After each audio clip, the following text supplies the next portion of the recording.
right, this is lesson 14, wordly wise. And the first word is congenial, which basically means like super, super nice. And it's the other word that we had earlier in the year is affable, like just kind of super cool and nice, is congenial.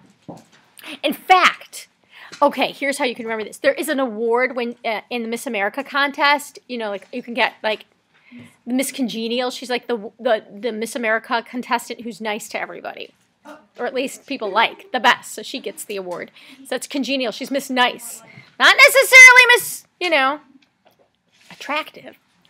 Sorry. Okay, nice girl. I'm sure she's kind of, at least kind of attractive. I mean, she is in the, you know, beauty contest. All right. I don't think I would win Miss Congenial. Okay. Maybe I would. I don't know. Okay, the next word is decipher. Wait, doesn't congenial also mean something else? What? Suited to one's needs or taste.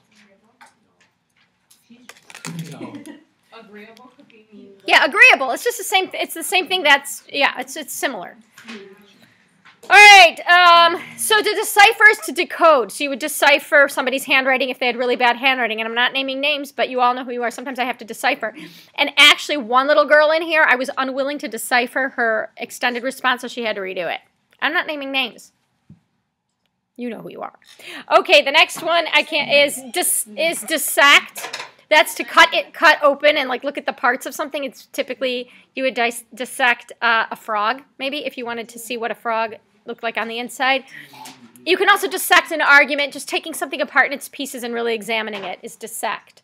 Enigma. Okay, so an enigma is something that you just don't understand. It's just confusing and mysterious. And a lot of times people are described as being an enigma when you just like, I don't get this guy. I don't have his number. I've been really trying to figure him out. I can't figure him out.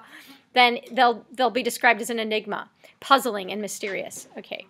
Ineffectual means if you think about the word effect, that means if causing something to happen. If you're ineffectual, you're trying to get something to happen, but you're unable to.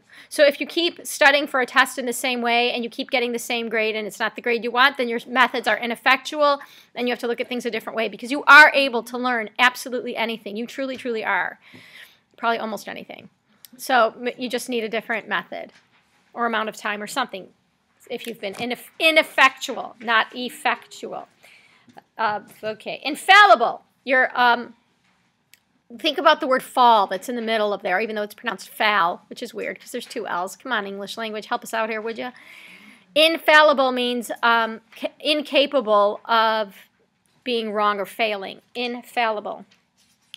So basically me. Perfect. Thank you. Perfect. Infallible. Just kidding. Okay, irrepressible. Actually, this is actually something that does frequently describe me. Like when you have, typically it's irrepressible joy or irrepressible excitement. You can't be held back. You're like, I just have to tell somebody something. You know, you get so excited. That's me, kind of. Am I like that? Sometimes. Okay, luminous is two things. Luminous is giving off light. Or easy to understand, but much more you'd hear it as giving off light. Like you might have, a lot of times, this is so weird. Are you ready for this? My example is going to be the makeup counter or the makeup wall at Walgreens. They will frequently, makeups for your skin will be described as luminous. They make you luminous. I'm glowing. I'm luminous. I guess you want your skin to glow. Please stop talking. I'll wait. It worked.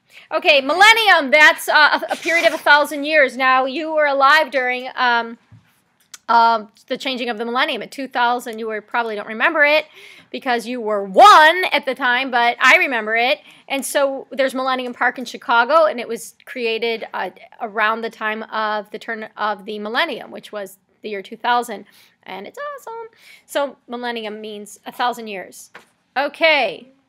I'm looking at the next one. It looks like it says mice without my... Mire. Okay. Okay, so there's two things.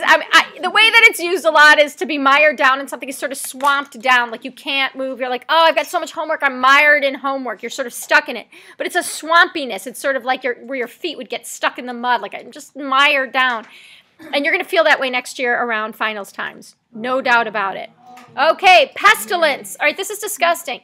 This is a rapidly spreading and usually fatal disease. And actually, this word does come up a little bit later in the year. We will talk about pestilence when we talk about the Holocaust and people living in either ghettos, like the Warsaw Ghetto, or in these concentration camps where pestilence was a real issue.